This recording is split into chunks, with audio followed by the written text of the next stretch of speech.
Hi, you're listening to the Rachael Maves Podcast, and I'm your host, Rachael Maves. Today, we have the pleasure of speaking with Todd Lile, the Superintendent of Madera Unified School District. Todd is a Madera native, has dedicated 27 years to education, and has been serving as Superintendent of Madera Unified since 2017.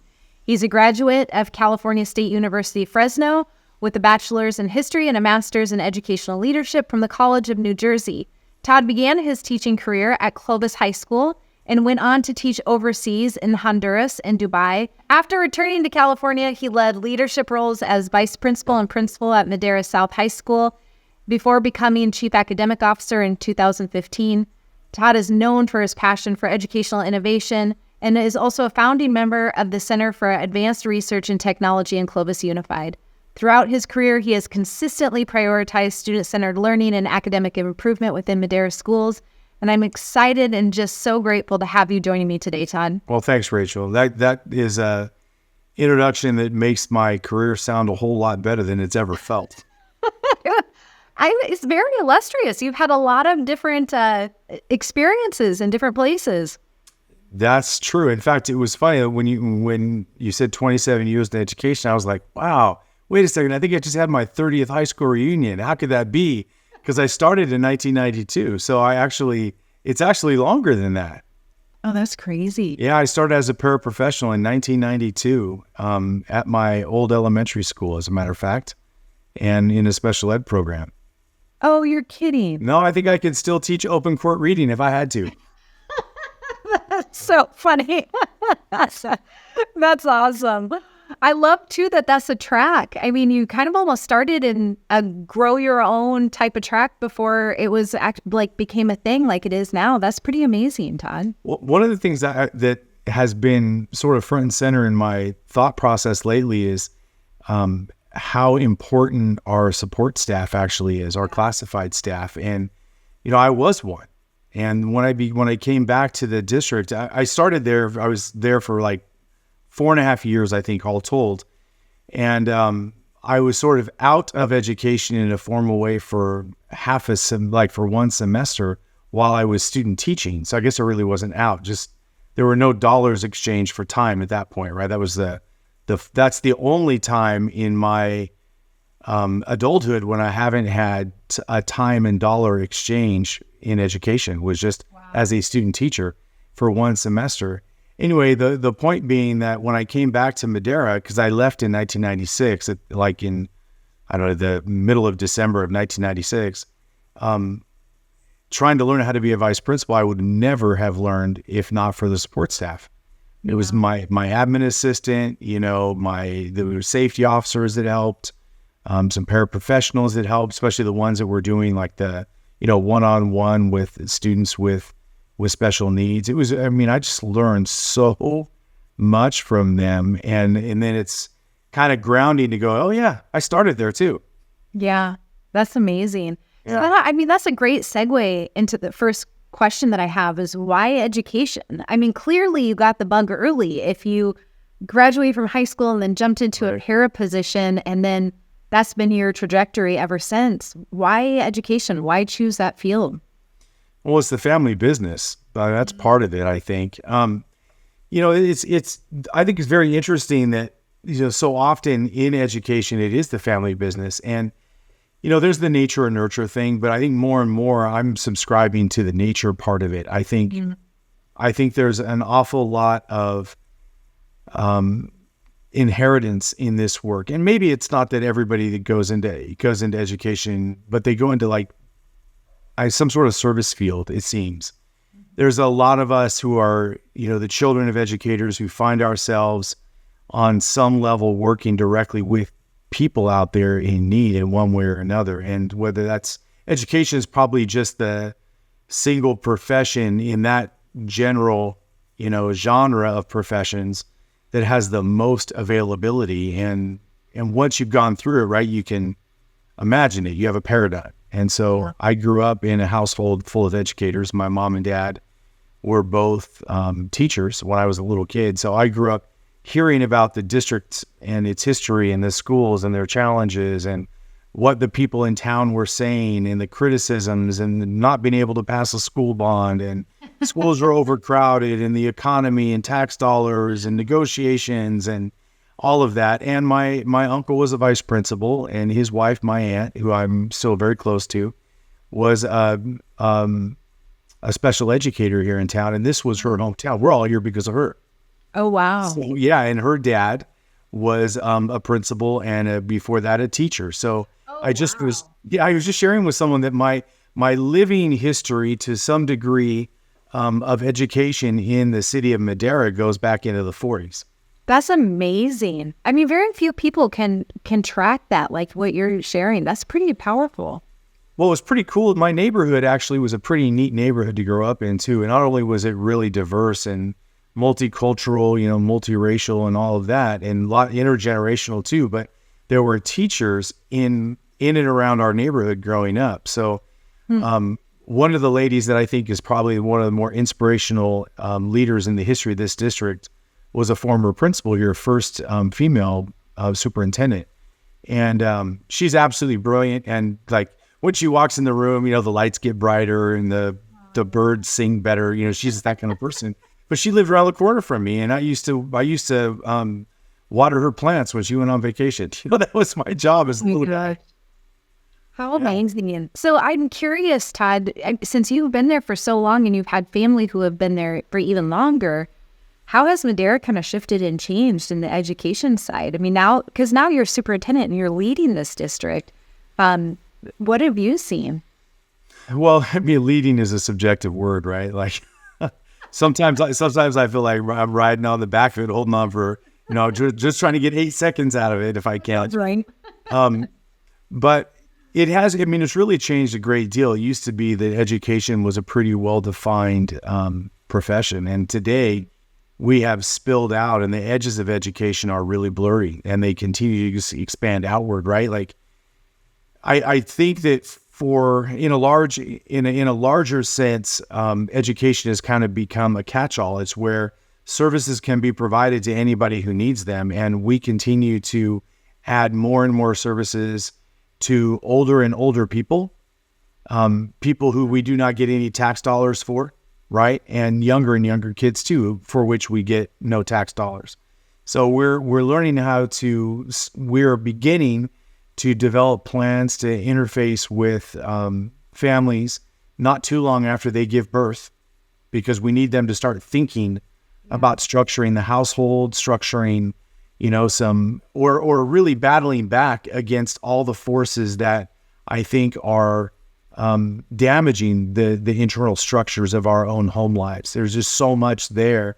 There's so much escapism. There's so many pressures. There's so much stress, so much anxiety that we really do need to help our families think about making the healthiest decisions they can for their children as early as possible. Yeah. And then we have to think about the people who have come through the system who were probably underserved and maybe, over-disciplined and were maybe, I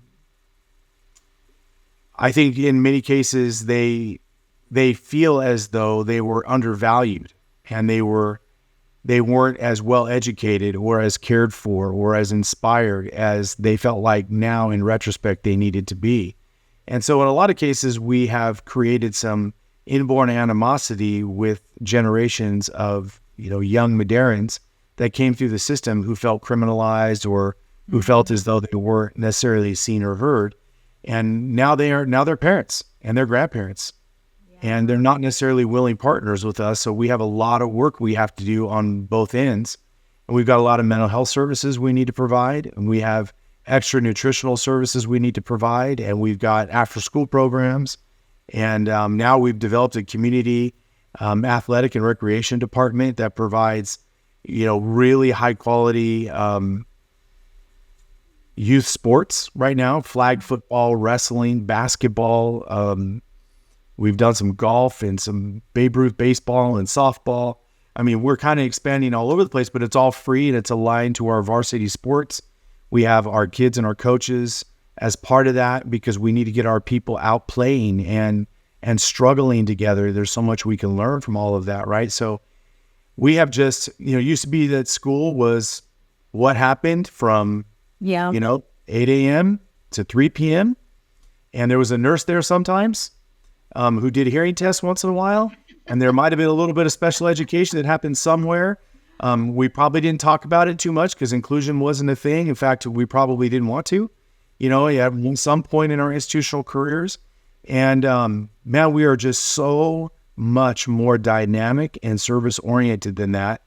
And, it just seems like every time I look at Maslow's hierarchy, which is right here framed on my wall, we're coming up with a new way to meet some really serious basic needs so that our kids can self-actualize. And it is really challenging. Yeah. Yeah.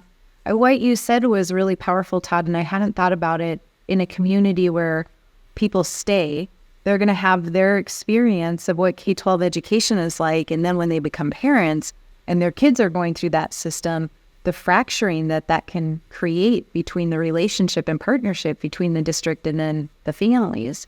That's pretty amazing that's an area of focus for you guys. And really, it sounds like to me what you're saying is how do we start to make some repair in those places so that those parents see themselves as part of our community in the education sector now? Is that... You nailed it. So it's very important, obviously, that we create boundaries so that kids don't cross them. And when they do, there's got to be some consequences and accountability. But we want from that point forward to turn them back into the school. Yeah. Not to force them out. We want to force them back in again. And we need to figure out a way to interact with those students that are really struggling inside the boundaries of school to learn how to live within it successfully with us. Yeah. That's the analog for a later healthy community, right? We need to be able to get them to live healthily in a healthy way inside of our community. Well, when they're young, that community is the school. Yeah. And it used to be that our knee-jerk reaction was suspension and, down the road, expulsion. And those still have to be on the table. There's a time and place for those consequences, but we need to figure out as many steps in between suspension and expulsion as humanly possible. And we need to really think through the relationship between culture and behavior. And if culture crafts behavior and we're seeing a rash of bad behavior, then we need to take a really hard look at our own culture and try to understand what forces in it we can control that we can change. So restorative justice and restorative relationships are really important, and we need to make sure that we're thinking about those with our kids. Our students need that from us ethically, but then we need to think more pragmatically and understand that our parents need that too. Because in many cases, they feel as though somebody, held them accountable for bad behavior, but never asked them why. Yeah. And they have a life story, and at their age now, in their 30s or 40s or 50s, they're able to wrap their heads around what was going wrong in their childhood that nobody asked about. Yeah. And their feelings are hurt. Here these people were that made my life more difficult while my life was already very difficult. And nobody asked and nobody cared. And that's the takeaway. So what do we do about that if we're going to be a healthier community? Well, we have to take that on. And to the degree we can, repair it if it's possible. Now, when it can't be possible, like sometimes there is just behavior that occurs in our classrooms and in our schools that we just can't walk away from. We can't necessarily easily restore certain kinds of violations, but hopefully we can take those downward rather than upward. Proving that we're tough isn't necessary so much. Yeah. Proving that we're balanced and we can love kids and still be tough. That's more important. Yeah. Yeah. We'll love kids and still hold them to high expectations for sure. Yeah. And I think that's been the hard part in our community's history has been this ebb and flow between expectations and excuses. And, while it's never been easy to grow up in the San Joaquin Valley, it's never been easy to grow up in Madera County.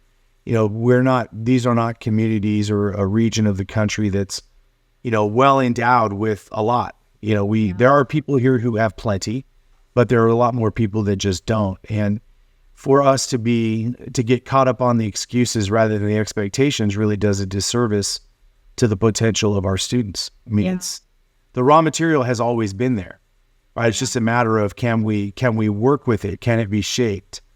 And we have to have some patience to do that, but we have to have high expectations too. Yeah, I love that. So as you think about everything that you've just been sharing and where we're at right now in education, coming still, I think, recovering from the ripple effect of the pandemic, what's the one thing that really keeps you up at night? I see that we're in a revolution right now professionally. And it's not, and I think the easy money is to think, okay, yeah, artificial intelligence. And it's absolutely accurate. But we're also in a revolution right now to move education out of tradition and into things that are more clinically based in terms of practice. Common sense tells us that when students do X, we apply Y. If they do X again, then we apply Y harder and stronger. Sure. And if we're honest, looking backwards, that only worked for the kids that could manage to stop themselves. But we also, if we look back at the time period, we used to bleed out 20 to 40% of students who never finished. And if you go back in time, 60 years, our dropout rates were just brutal. And we accepted that. There was just collateral damage in the system. These were kids that just couldn't, right? So they didn't, and they moved on. And the system expected that. It really was built for that to some degree, or at least on that sense of potential outcome. Like, well, if you can't hack it here, then they'll drop out. The world will sort them out. But we don't accept that anymore. And so as we're dealing in the post-pandemic world with all of this anxiety and all of these students who don't know how to interact with one another, who are more tuned into their phones and social media and the comparative environment that inauthentically they engage in just all the time, right? Like looking at each other's dinners and vacations and, the falseness of all of that sort of, low-level lifestyle propaganda that we see out there. A lot of people feel excluded. They feel left behind. They don't feel like they have friends. They feel criticized. Yeah. And that's really manifesting itself in a lot of really bad behavior. And it's concerning because we already had school violence that we see on the nightly news, every few weeks.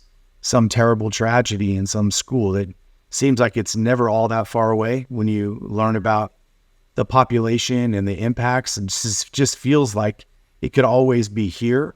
Yeah. And just knowing that these forces are all kind of converging on this moment, right? Like when we know that tradition doesn't suffice anymore, we know that all this technology is creating this sense of isolation and this low-grade animosity and this sense of jealousy and anxiety and comparison and this lack of self-esteem and this lack of friendship and lack of resilience, all these things that used to come with a play-based, childhood. Yeah. I just see how like there's this race that I feel like we're up against to really figure out how to help our students, to really help our parents understand the nature of this moment. To make sure that we're as revolutionary as possible and that we get as clinical as possible, that we maintain the traditions that make sense, but we ditch those that don't. And the urgency of this, it just feels so pressurized that it feels like if we don't get it right, and we have to get it right every single day, right? Yeah. Getting it wrong once in modern America in our schools feels life-threatening. Yeah. And that keeps me up at night. That giant milieu of dilemmas all at one convergence, like this many cars passing through an intersection all at once with no stoplights. That's how it feels. And every day we get through those intersections without something that hurts us or anybody else, makes me feel like, how many more days can we go? We've got to just really press hard to get better and better and better. Yeah. Yeah. As you're talking about that, Tim, I think what comes to mind too is we have a generation still of adults in schools that, technology is a huge barrier for them. And then we have this generation coming up where, that is all they know. I mean, that has been their reality since, they were toddlers. And then I agree with what you're saying. There are some unintended consequences, I think, that have come for us as a society. But then it's almost like, how do we find that middle ground? And how do we find that middle ground with groups that are in such diametrically opposed positions too, So it really is this amazing clash of very divergent life experiences that we're trying to figure out how we make something different work, and it's... Oh, you're right. Yeah. Yeah. Gen X, right? We grew up in a world with, just a few television channels. Yeah. And, we wrecked our bikes, and we ate a lot of peanut butter and jelly sandwiches. We drank water out of the hose. A lot of bologna. Slurpees were a really big deal. And this group of kids, they're growing up, and we have students, in TK who will never ever know a world without artificial intelligence. Yeah.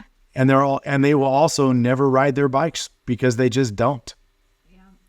Right. So there's a sense of like physical and personal independence that they just won't ever know unless we can figure out a way to help them get there. And in all human history, there'll be the first generations to not know it.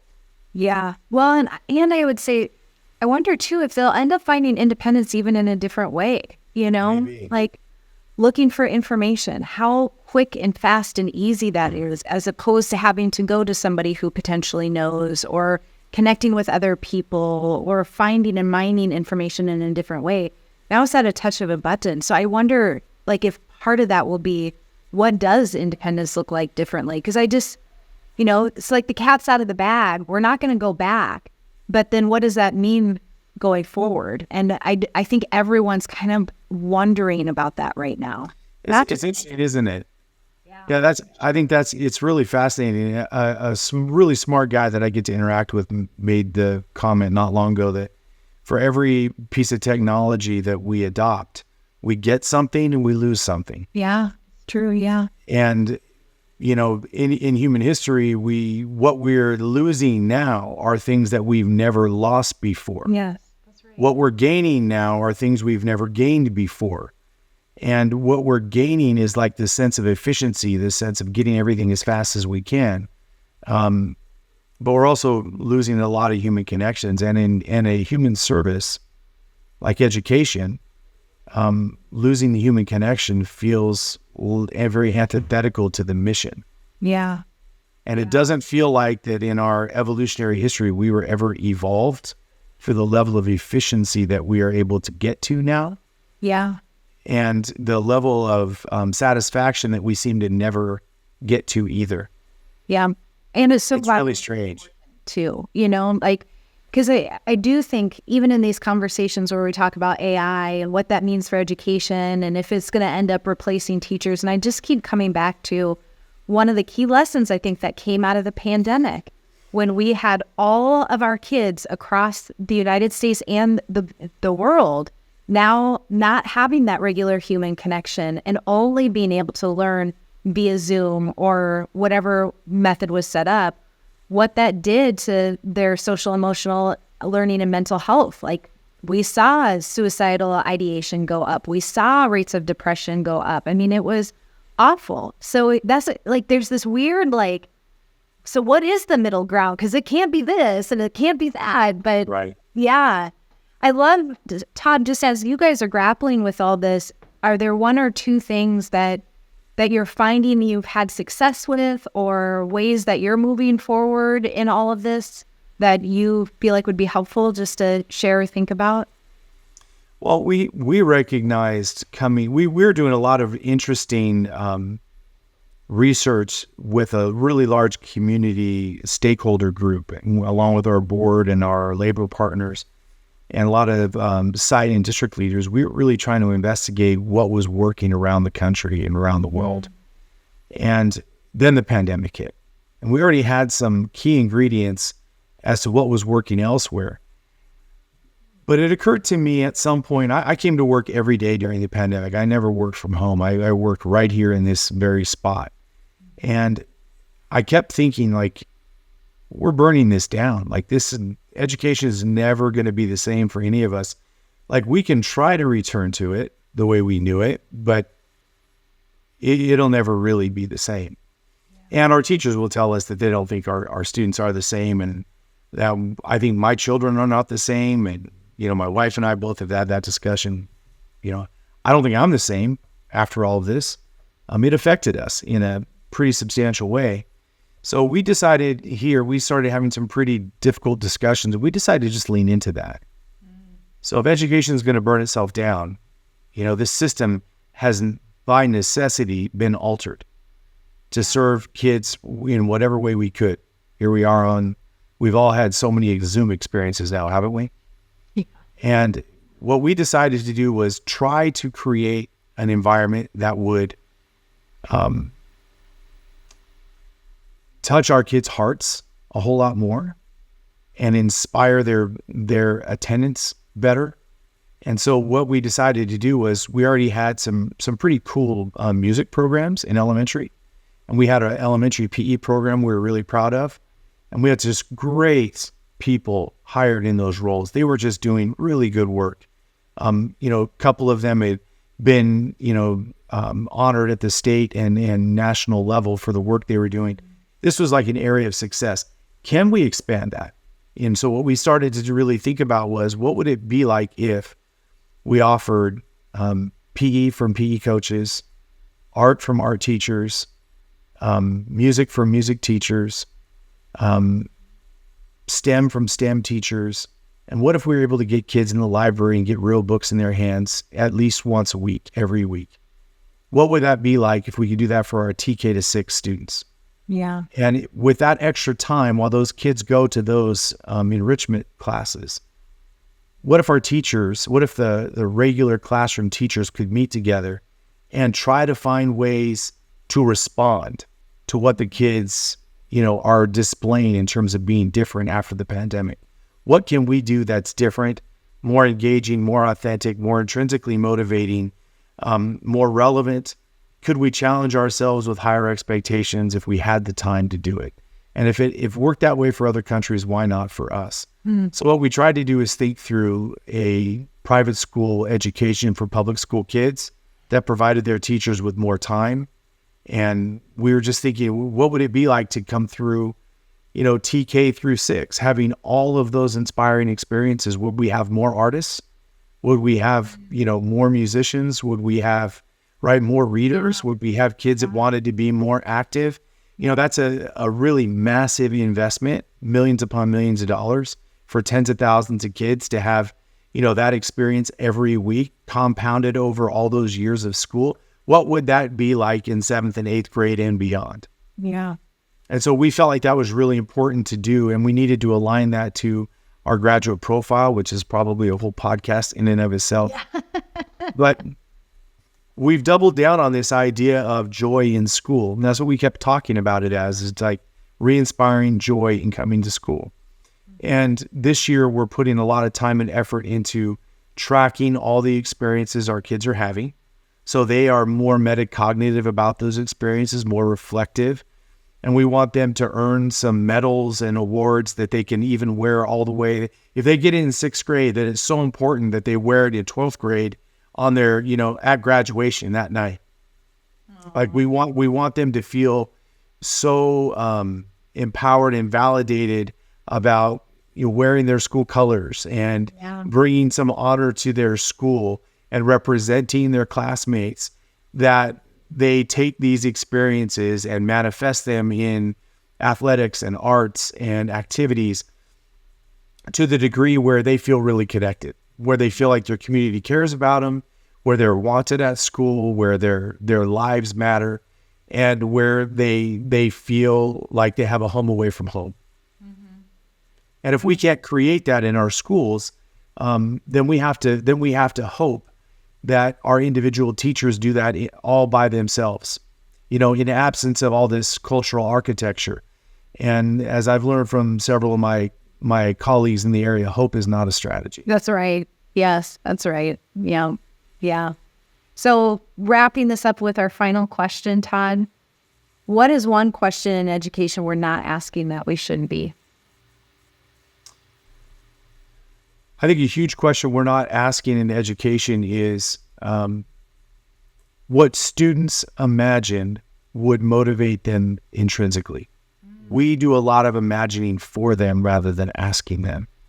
And we keep finding that the more we talk to our students, the more we understand their point of view, and especially this generation of students coming through the system.